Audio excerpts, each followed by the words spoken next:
epithelial and endothelial transport.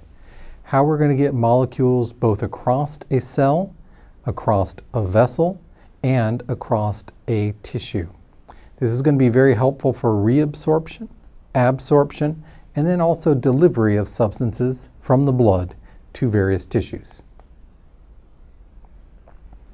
The surface of epithelial tissue is very important. It has a number of modifications that have been made to it to increase its likelihood to do a good job.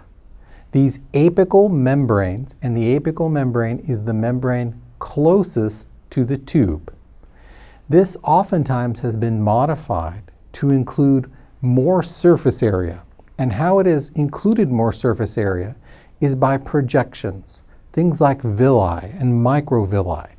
Even having more evaginations associated with the membrane allows for a greater surface area within a given volume.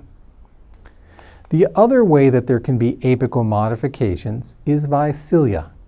These sometimes will be motive in nature, meaning that they will want to help something move along, like the mucociliator elevator in the respiratory tract, or sometimes it is sensory in nature, like what is in the renal epithelial tissue in the distal convoluted tubule next to the macula densa. The lateral aspects of epithelial tissue are as equally or maybe even more important. It's hard to think about the junctions between cells as being important. They just seem like they are there to hold themselves together. But this can be an important process to move solutes through various tissues. They form something called tight junctions. Tight junctions can either be tight or tighter, and they have high electrical resistances and help you establish gradients across the epithelial tissue. There are also leakier tight junctions, and I know the wording is a little bit confusing here.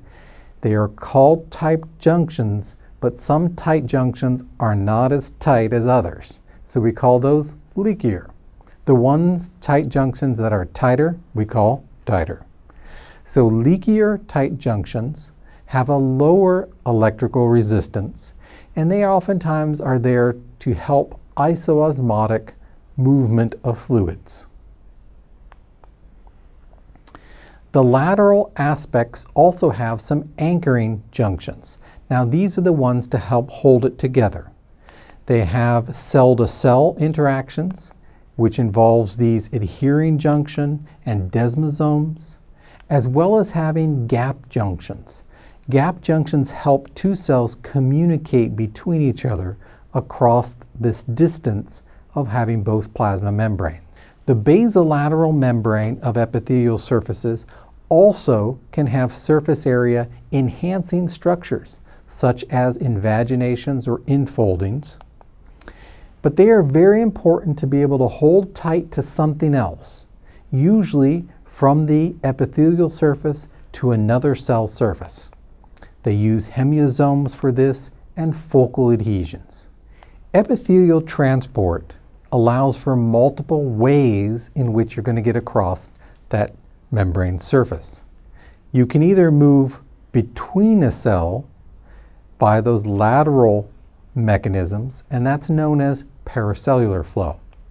Or you can move from the apical membrane to the basolateral membrane, and that is called transcellular flow. It is good to look at an example of these two types of flow. Let's look at the flow of water or fluid flow. You could travel through an aquaporin in the apical membrane, then travel through a second aquaporin in the basolateral membrane. This would be a good example of a transcellular flow through aquaporins. Another way to get water through from the apical membrane to the basolateral is between a cell. And this paracellular flow can happen in leakier tight junctions. Epithelial cells also need to be thought of as having two different polar ends. How we will discuss this is first talk about a symmetrical cell that has transporters all the way through that cell. And in this case, you might have things like potassium channels, sodium channels, and a sodium-potassium ATPase. They are located throughout the cell or around that cell. In contrast, epithelial cells have their transporters polarized. So you will have the sodium-potassium ATPases on the basolateral membrane. You might have some channels, like potassium channels, also on the basolateral membrane. But then you'll have specialized channels maybe at the top, like these sodium channels. So you concentrate your channels on different sides of the membrane. This allows for the transport to occur from the apical membrane into the cell and then out on the basolateral membrane. So this is a good example to think about where the transporters are. If you have transporters that are like epithelial on one side versus the other, it creates something called vector transport.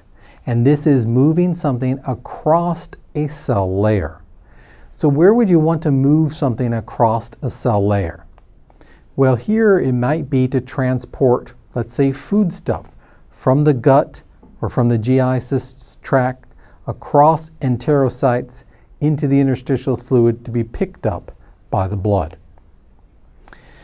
You also sometimes generate voltage differences across the epithelial cell because some of the transporters are located on one side and a different set is on the other. Sometimes they won't transport things at the same rate, or maybe certain ions cross that are either positive or negative, and that sets up a gradient of positive and negative charges. Remember, voltage differences are very important and they are set up by these ion concentration differences.